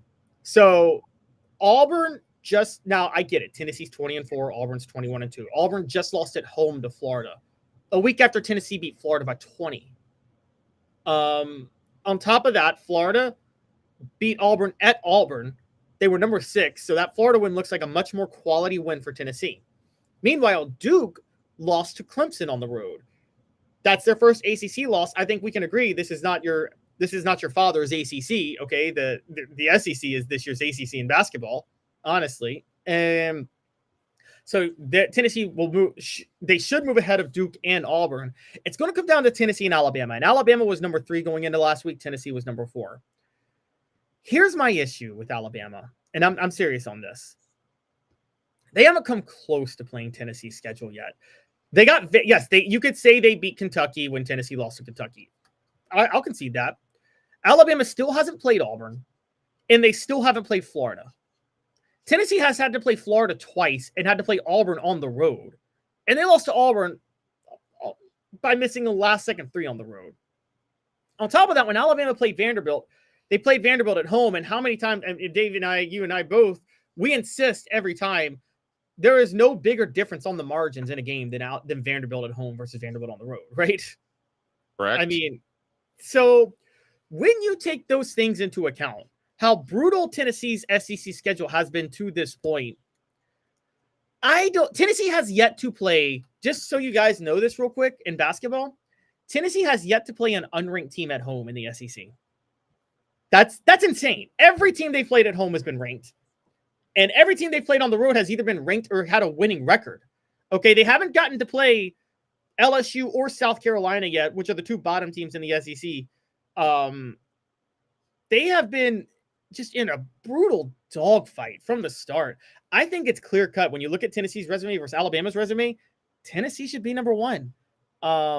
Honestly, now you can make the case for Auburn even after they lost, and I get that. I understand how you can make the case for Auburn after they lost, but I would venture to say that Tennessee putting a fight up against Auburn at Auburn should count for something on that matter, and the fact that Auburn just lost at home should count for something.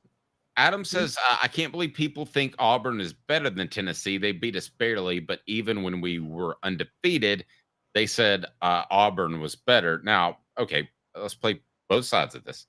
Auburn's big man was hurt, and he was beat up, and he was probably playing at about 70%. But I want to throw this out there for a moment, and it is on our poll question. So right now you have Auburn at number 1, who's 21. You have Duke. I'm sorry, this would be last week's ranking. So you have Auburn at number 1, Duke, Alabama, Tennessee, Houston. Now, if I would have told you those 4 teams 10 years ago, you would have said Duke's going to get it, right? Yes, exactly. Now, so the question I have for you, and I told you this would happen, and I thought it would happen by the SEC getting North Carolina and Duke. I'm sorry, guys. I love ACC basketball. Like, I went out of my way to watch North Carolina Duke, and it rarely ever disappointed, like maybe one time in 10. It was always like a one-possession game, was it not? I mean, it was the best rivalry in sports because it always paid off. Let's take a look at our poll question. So our poll question is this. And I know where it's going to go, but should Duke ACC teams get more credit? Yes, it's the basketball conference. Nope, times have changed. Right now, it's about 3/4. Nope, times have changed. Times have changed, guys. If you still believe that the ACC is the basketball conference, you have lost your mind. Because let me tell you what's going to happen. Not only is the ACC lost some of its talent already to other teams, it's going to lose more. Kids grow up fans of Tennessee. How many of you out there are watching the show and you'd give anything to put on that uniform, not be like Thunder Thornton and pay $1 million, but you do anything to put on that uniform and run through the tee? That's the way guys like Hurley, Krzyzewski, Wojciechowski. That's what they thought about playing for Duke. That's what James Worthy and Michael Jordan thought about playing for North Carolina. Guys, that ain't going to be the case anymore, because you know what's better than the 2 blues I just mentioned? Green. So, and it'll have a bigger impact on basketball than it will football. Football, you've got to hit on what, 8 of 10 transfer guys that you pay for, or 8 of 10 high school guys that you pay for. You really only got to load up and pay for one. And I'm sorry, I've done both. Basketball evaluation is 10 times easier than football evaluation. Football evaluation, you got to test heart, you got to test the hip and knee bend. Guys, I'm telling you, not only is the ACC going to be the second best conference in the nation, it may be the 3rd best conference in the nation when it comes to basketball. Don't rule out the Big Ten. Don't rule out the SEC. Man, I think the ACC is on its way to being the Big East of my generation. It's very close, and I'm going to address that a little bit further in a few minutes because just so you guys know, the reason the SEC is where it is, there's a few reasons. And it predates just them becoming a mega conference. As for Tennessee, I agree. I mean, it's to the point where the ACC is such a tier below. I think 4 or 5 SEC losses is worth more than 1 or 2 ACC losses. And I think that's why Tennessee's clear cut number 1. And well, I'm not clear cut. Okay. I actually think your strongest case is for Auburn, who just lost. But one of the things we talk about with these mega conferences, Dave, is it's not just being in the conference, it's who you've played within the conference to a point. Now, basketball's not football, because at least basketball, you have to play everybody in the conference. And football, I mean, I'm sorry, this is my issue with these mega conferences. You don't get to brag about the conference you're in football, because if you get an easy, like, I'm sorry, Dave, people are going to hate me for saying this. If teams do what I think they're going to do next year, I don't think the SEC, I mean, I don't think Tennessee is going to have a right to wave the SEC flag for their schedule strength next year if they're trying to jockey for a playoff spot, because you played a really easy version of the SEC schedule. Oh, you're talking about next football? Year. Yeah, in football. Yeah.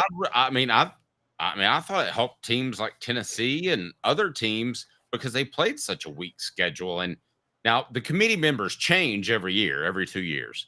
So, I mean, they could be totally different. Somebody could come in and say, listen, I don't care if you're 7-5, you better play the hardest schedule ever. I don't think that's going to happen, but it could. I think they're always going to devalue schedule strength as we as analysts see it because they want the biggest, best names up there. And the biggest, best names usually play the weakest schedule. Yes, but see, it was so obvious to people like me that Texas wasn't a college football playoff team. They relied on being in the SEC and playing in the SEC title game to get there. But they had a horrible SEC schedule. I mean, the SEC was better than the Big Ten, but Texas had a much easier schedule than Ohio State. And I mean, you go the other way, Indiana lucked out on playing the 8 of the 9 worst teams in the Big Ten this year. So it's not about SEC versus Big Ten in football, it's about who you play. But in basketball, when I compare Tennessee to Alabama, by the end of the year, it'll be the same. But right now, we should be using the same type of criteria. Who has Tennessee played in the SEC and who has Alabama played in the SEC? Alabama has not played Florida or Auburn yet. That's 2 of the top 6 teams and 2 of the top 4 in the SEC. Whereas Tennessee has played Florida twice. They had to play at Auburn. So that would explain why Alabama has 3 losses and Tennessee has 4. Now, again, you want to put Auburn at number 1 because they just have a second loss? Fine. But Duke's going to fall with a 3rd loss because, again, they're in the ACC. And like we just talked about, the ACC is a step behind the SEC. My contention is Tennessee should not be behind Alabama for number 1 this week. And it's a bad look that Alabama's ahead of them for having 1 less loss when Tennessee's played a much more brutal SEC schedule. Can't argue with that. I cannot argue with that. And you cannot argue with fire suppression needs are very important, and nobody offers it to you like Double D Piping. Double D Piping provides full-service fire protection on any scale. From residential homes to government facilities, we can assist any customer through design, fabrication, installation, inspection, and demonstration of fire suppression systems. With 30 years of service across 5 states and a full staff with over 40 years experience, our quality can't be beaten. Don't get caught watching what you could have prevented. Call Double D Piping. Also want to thank our friends at Peak IV Hydration in South Knoxville and Sevierville. Live life to your fullest. Hydrate, rejuvenate, and elevate your health with Peak IV Hydration. That's peakivhydration.com. And you can order the patches online, and they will give you energy, or they'll also help you with just, I don't know, maybe partied a little too hard last night, like Caleb. He's a big gambler, so he probably lost. I'm guessing. I lost a lot yesterday. No, I didn't. I don't gamble that much, but I lost every one of my bets yesterday. It was a rough day. Very rough day for me. You'll never lose at Sports Treasures, carrying over 5 million sports treasures and so much more. Follow on Facebook for the best sports memorabilia daily updates. Just go to facebook.com, Sports Treasures TN. All right, Caleb. So I think I mixed in topics there. What are we doing here? Where are we going?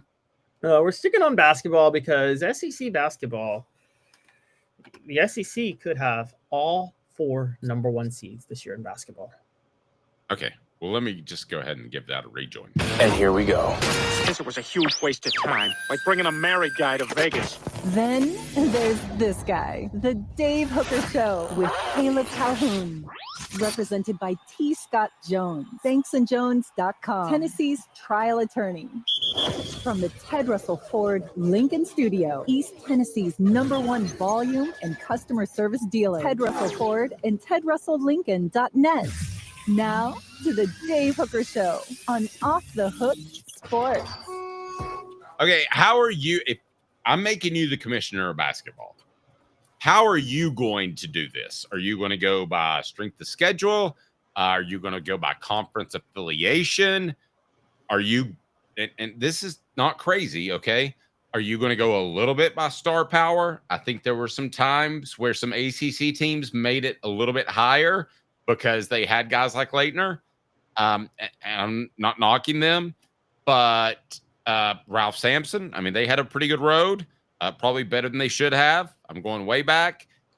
So if you want to judge it somewhat by star power, and I think Tennessee benefited from Dalton Connect last year, that's fine. I'm not judging. This, at the end of the day, is a TV show, right? Yes, correct. So how would you handle it? How would I handle the seeding in the NCAA tournament? Well, no, I mean, who would be the 4 number 1s? Because there is talk now that there could be 4 teams from the SEC that are number 1.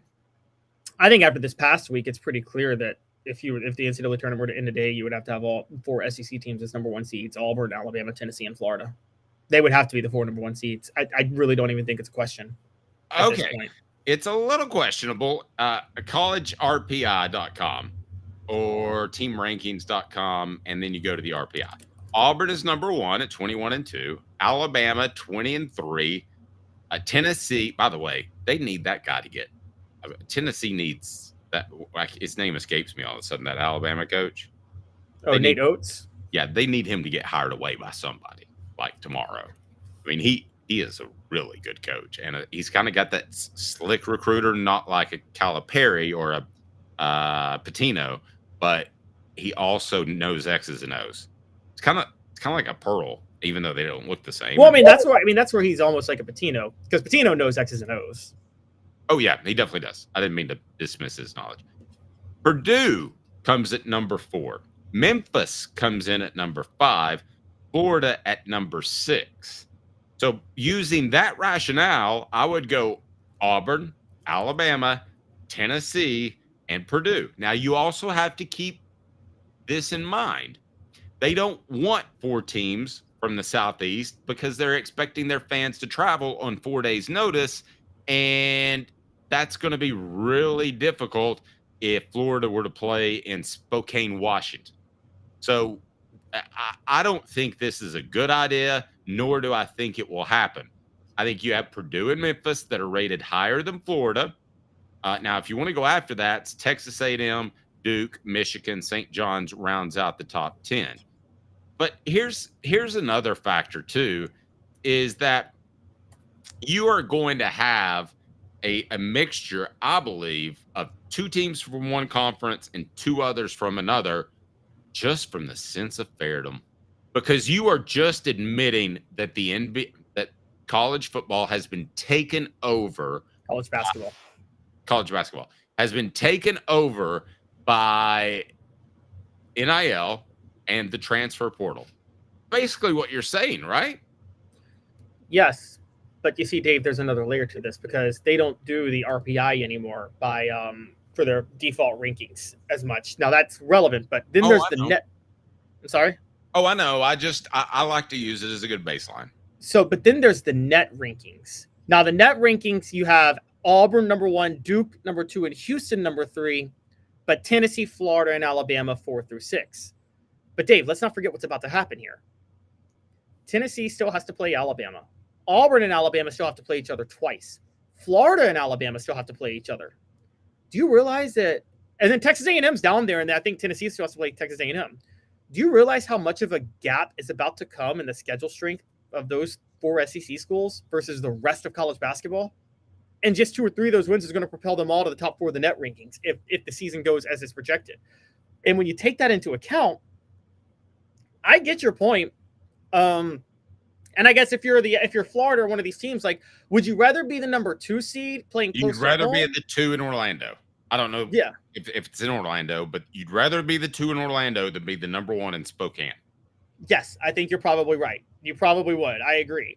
And don't think for a second that there's not going to be some lobbying from the SEC. It sounds like a weird lobby because I'm like, if I ever lobby for somebody for Caleb, I'm like, I think he needs to be Sports Writer of the Year in Tennessee. But if I think it helps the show, maybe I think, well, he should be 2. I should be 1. This is the oh my gosh. This is the giant flaw of the NCAA tournament, though. They should just give like the top 3 seeds in each bracket home court advantage the first weekend. Or the top 2. Like, that's an advantage for being a 1 or a 2 seed. You get home court advantage the first weekend. So here's what I'm going to do. Hot or cold, and it's brought to you by City Heating and Air Conditioning. We have told you who we think, if it were tomorrow, would be the Final 4. You think it would be the top 4 seeds. You think it would be who? I think if it were tomorrow, it should be Tennessee, Florida, Alabama, and Auburn. Okay. I'm going to replace that. I agree with 3 of those, but I'm going to drop Florida, and I'm going to say Purdue or Memphis. So here's what I want to do. Not Duke or Houston? See, I think Duke or Houston is more likely to get a number 1 seed before Purdue and Memphis. Okay, well, we're going to get to all of them. But here's what I want to do. Hot or cold, not not where they'll be tomorrow if there was a selection committee, but where they'll end up based off schedule. Hot or cold, brought to you by City Heating and Air Conditioning. Hi, Mike Davis here with City Heating and Air, reminding you to always dare to compare. Our team provides quality local heating and air service, installation, and maintenance across East Tennessee. We use only the best equipment like American Standard Heating and Air Conditioning for your residential, new construction, or commercial needs. Honesty, dependability, and customer satisfaction have been the cornerstones of our business since 1961. City Heat and Air. All right, you ready? So number one is going to be Auburn. Not whether they should be in tomorrow, but whether or not they'll be a number one seed in March. Hot or cold? Oh, they'll be a number one seed in March. I'm hot on that. Hot. That's easy. Alabama. Hot or cold?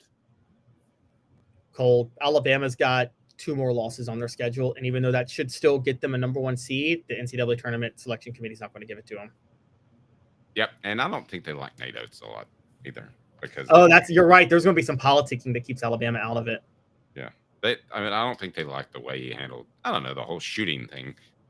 Tennessee, hot or cold?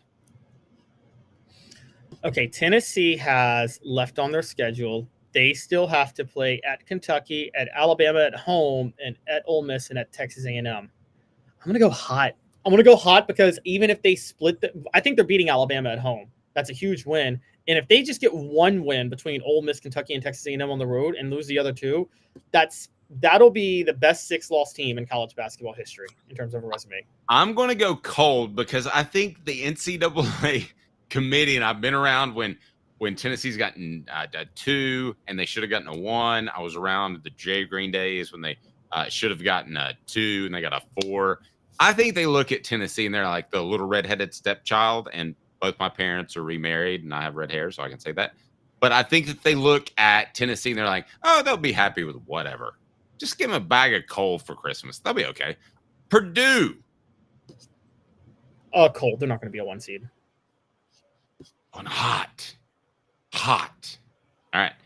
Memphis.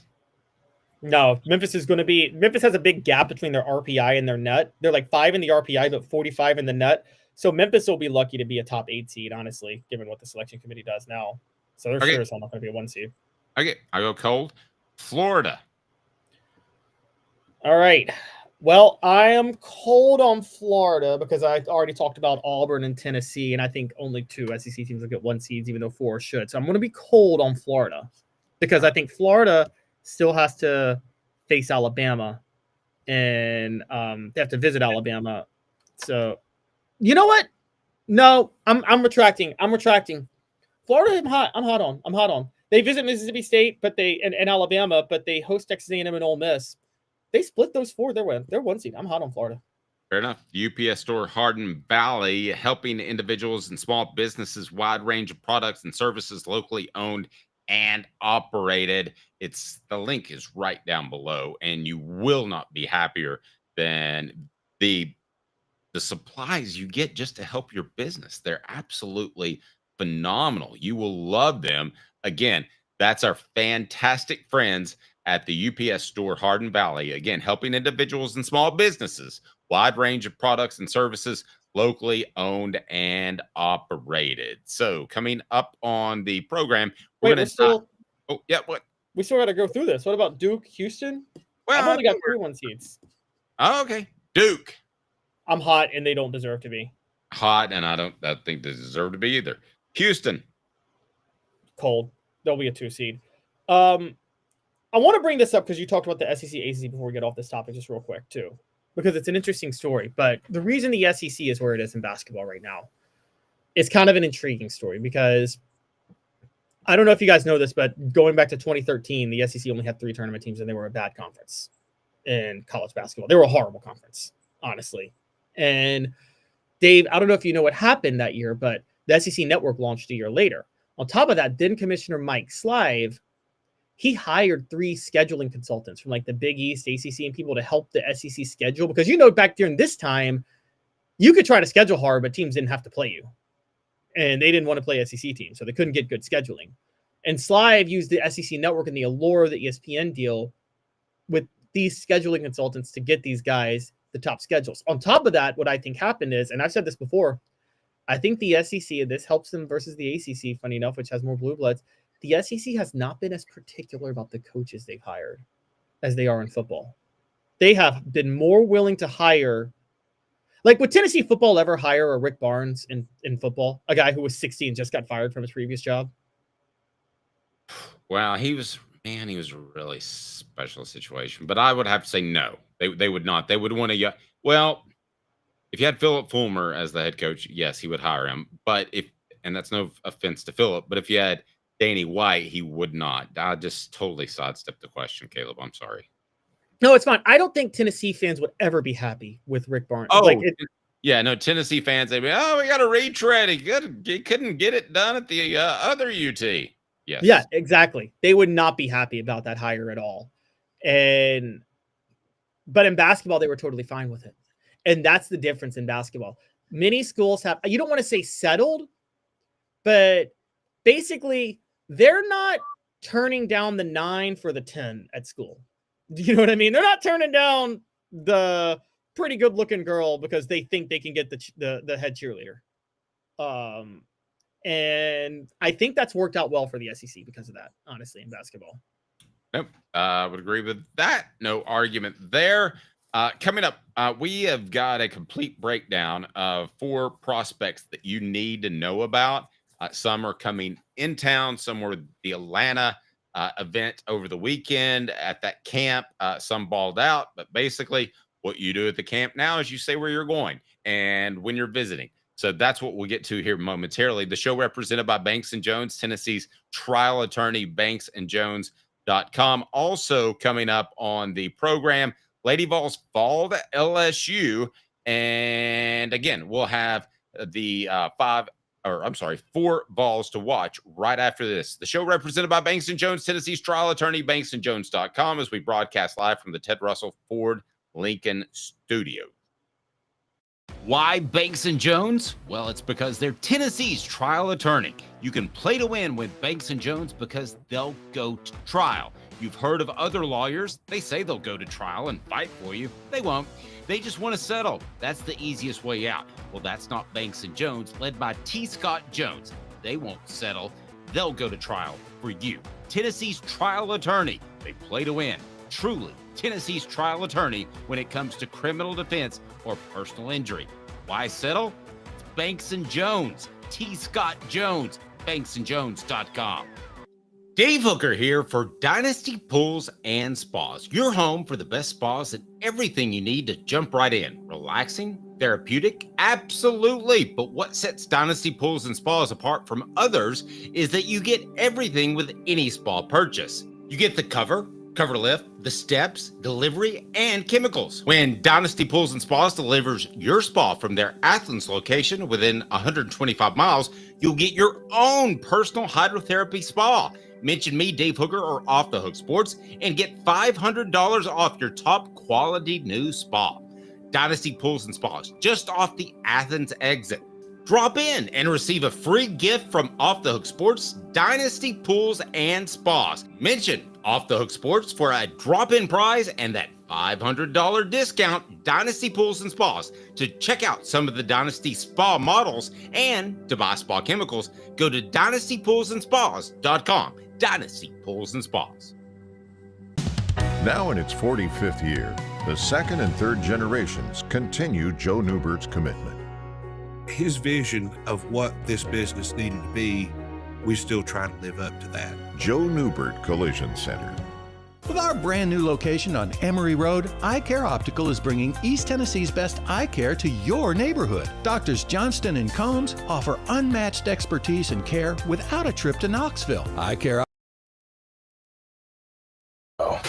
It was a huge waste of time, like bringing a married guy to Vegas. Then there's this guy, the Dave Hooker Show with Caleb Calhoun, represented by T. Scott Jones, banksandjones.com, Tennessee's trial attorney. From the Ted Russell Ford Lincoln studio, East Tennessee's #1 volume and customer service dealer, Ted Russell Ford and TedRussellLincoln.net. Now to the Dave Hooker Show on Off the Hook Sports. I just have to love some cocky comments. David said Kim Mulkey knows this is the last year she'll have a better team than us. Caldwell has this team playing with an edge. That might not be a bad topic. Derek's saying Austin Price recruiting report.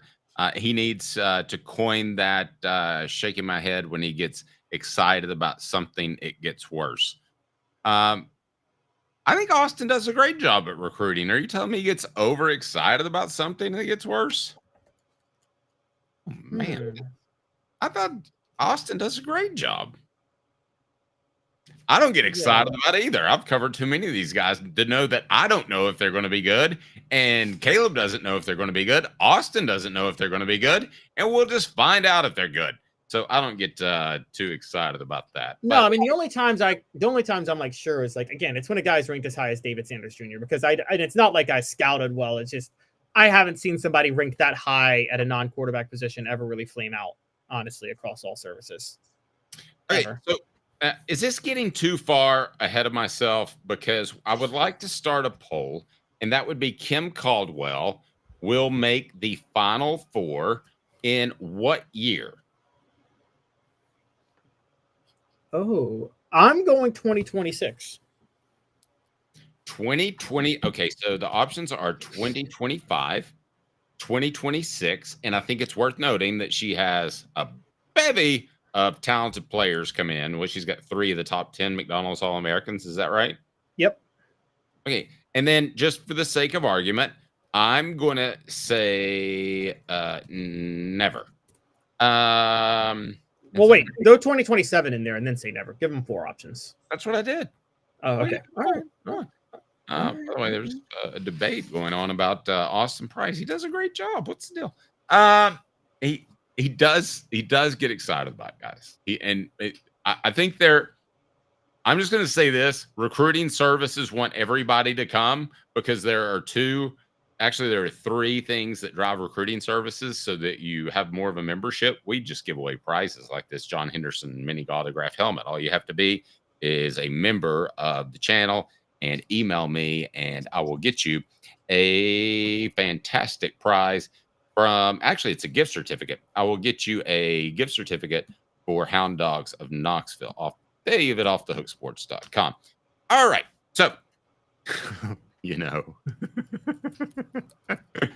okay.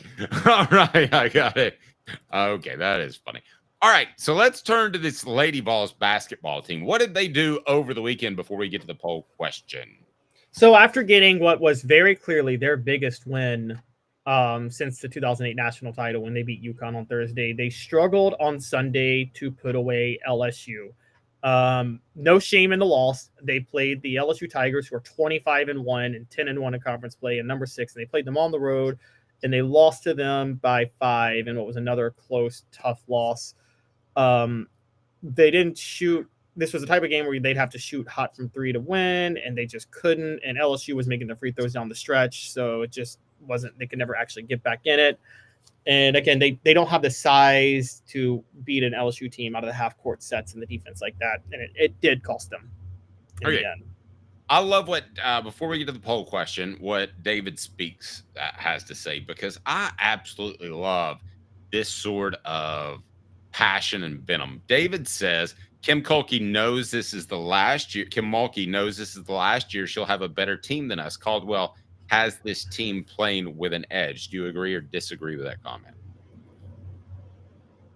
I don't know if she knows it, but I do think it's the last year. Kim Caldwell's got a loaded recruiting class coming in next year. And I also think that Kim Caldwell showed another side of her against UConn that I didn't see, which is when the game is forced into the half-court sets, she can coach out of it. Dave, I can't believe I'm saying this, but and you're seeing this more as parodies come around.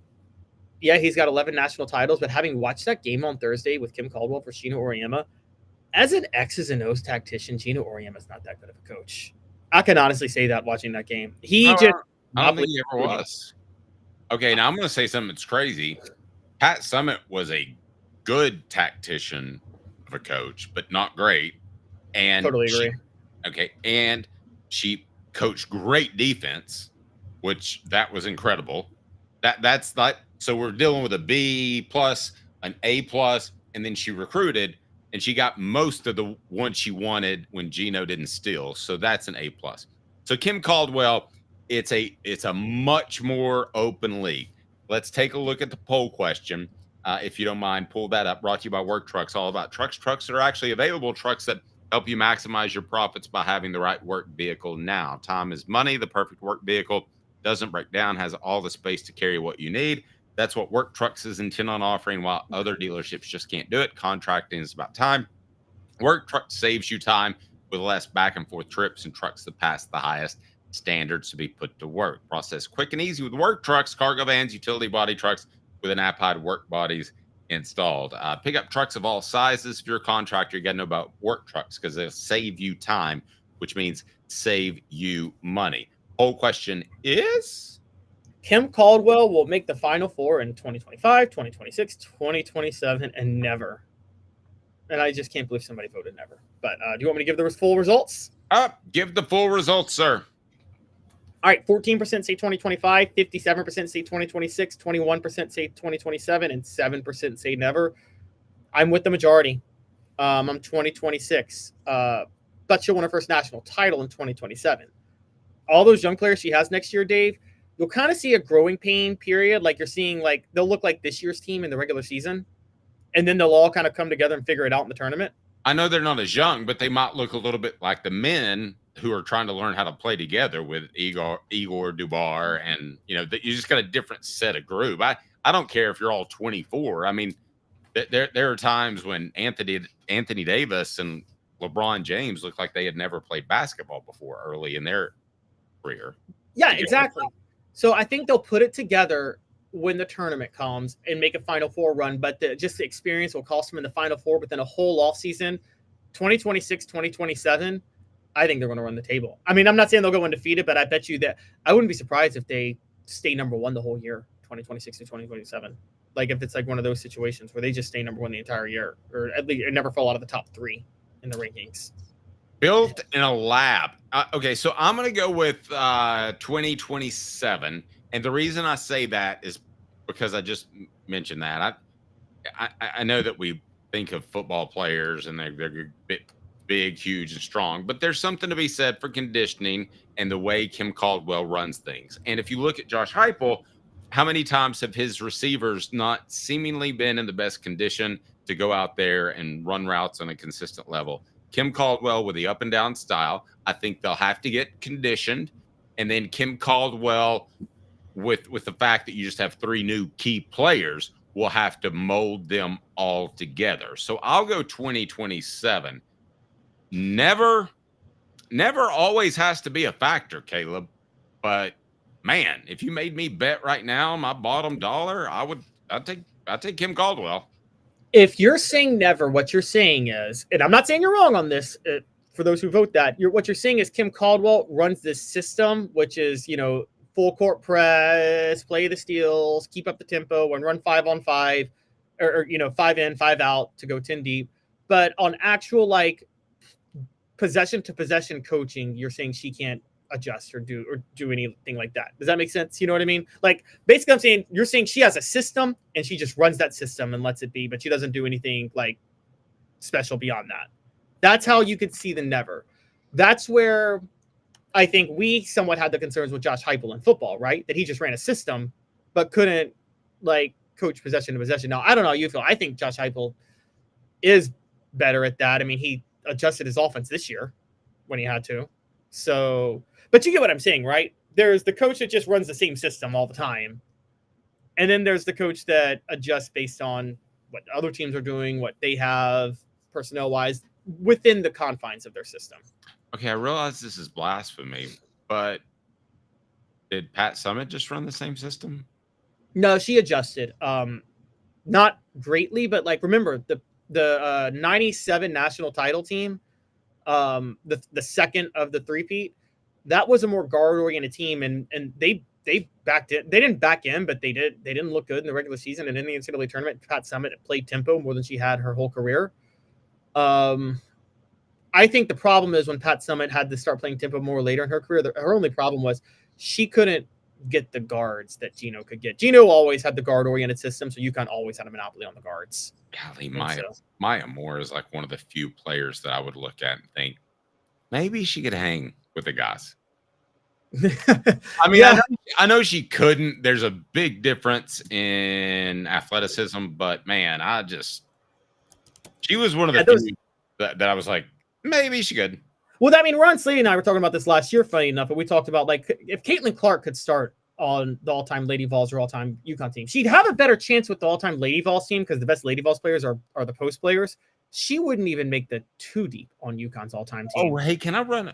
David said something I thought was really insightful. I think Kim Caldwell has had a more competitive team in her first year than Warlick and Harper ever had. Now, he's talking about their entire run, but has this team been more competitive? Holly Warlick's first 3 teams were competitive. Remember, her first 3 teams, she won 3 SEC titles in 3 years. The program wasn't falling apart yet. She had 2 number 1 seeds in the NCAA tournament and a number 2 seed. They always lost a game they shouldn't have once the NCAA tournament arrived, and that was always their biggest issue during that time period. But you couldn't fully say that. You couldn't necessarily say that they weren't competitive those years. I just think that, she dramatically underachieved. Now, the second 3, the final 4 years Holly Warlick was at Tennessee, oh, yeah, they were not competitive. They were not competitive at all. Kim Caldwell's teams, Kim Caldwell had one team reach number 4 one year based on a really easy schedule and then not do anything after that. So, not Kim Caldwell, excuse me, Kelly Harper. So those teams weren't competitive. Somebody was nice enough to call us. I'm sorry, go ahead. Yeah, so I guess all I'm saying is I agree, but the first 3 Holly teams were competitive because the first 3 Holly Warlick teams it was kind of like those Cowboys teams that were still playing from Jimmy Johnson. Let's take a look at this. So someone was nice enough to call us the Batman and Robin. And, I don't know exactly what that means, but here's the way I threw it out there. Oh, man, it's not coming up. All right, anyway. So somebody called us Batman and Robin, and Adam said, how are they like Batman and Robin, talking about me and Caleb? And I said, we wear tight tights. Steve said, there you go. Well, who's Batman? Yeah. So, by the way, they also, did you know that during the early days of Batman and Robin, like the TV series, that they were considered too bulgy in certain places, and they had to wear extra tight underwear to, let's say, battle the bulge? Interesting. So what you're saying is sexy. What you're saying is Adam West was packing. Well, I've heard that, but I also think Robin may have been utilizing a banana to keep up. That's all I'm saying. Then we know who's Batman here. and by the way, there's none of us are Val Kilmer Batman because we don't have bat nipples. Val Kilmer. All right. George Clooney Batman had it too. Oh, did he too? Yeah, I think he had it too. I'm such a bad. The worst is in Val Kilmer Batman when Nicole Kidman like grabs his pecs in the bat suit like in a sexual way, like let me grab your bat nipples. It's like, dude, that's a suit. Like, right. Well, and that was the Church of Scientologists telling her to do that. All right, let's take a look at some football recruiting, and it's brought to you by our title sponsor, Banks & Jones, Tennessee's trial attorney, and he goes to trial. He is not one that's going to settle. He is fantastic. Let's take a look at 3-star offensive lineman Brandon Anderson of Kennesaw, Georgia, in North Cobb. Now, he was at the Atlanta visit over the weekend. Now, you hear 3-star and you don't get terribly excited. This guy has visits such as Georgia, Florida State, Tennessee, Clemson, and he said Florida State, Miami, Tennessee, Georgia, and Missouri are in the spring, but no dates set yet. It looks like Tennessee will be June the 20th.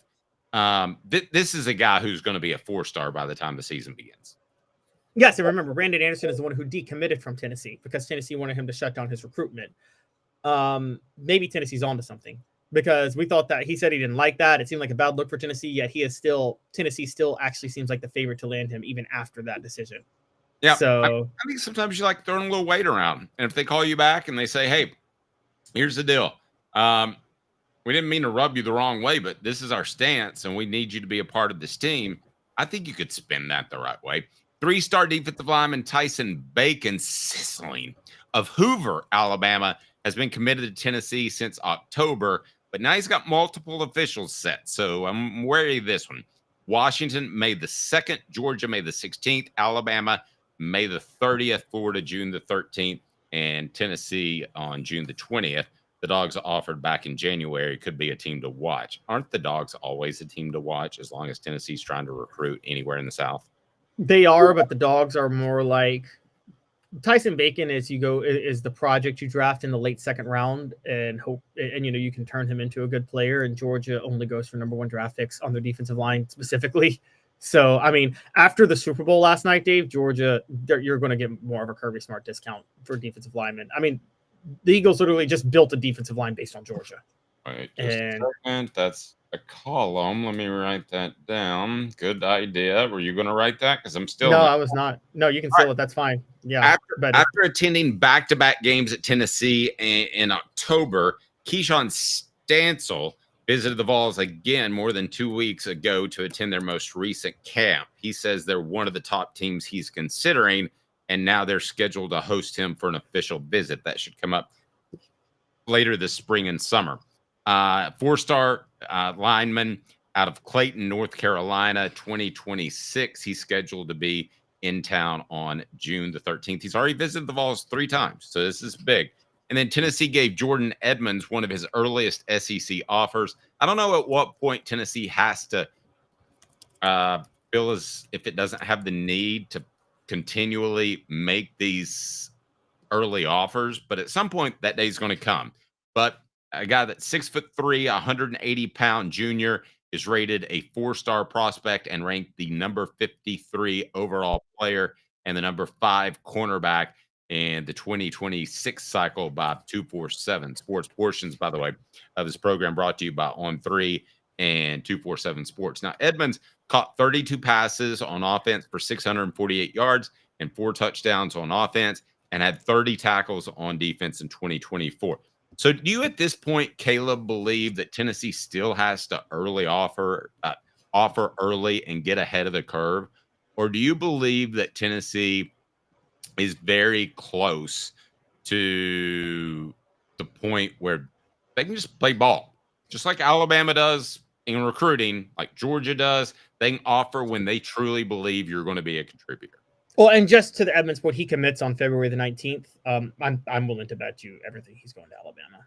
That's what I'm hearing. So I think Tennessee will never, under Josh Heupel, be in a place where they can't offer early. And here's why. The way they're structuring their NIL.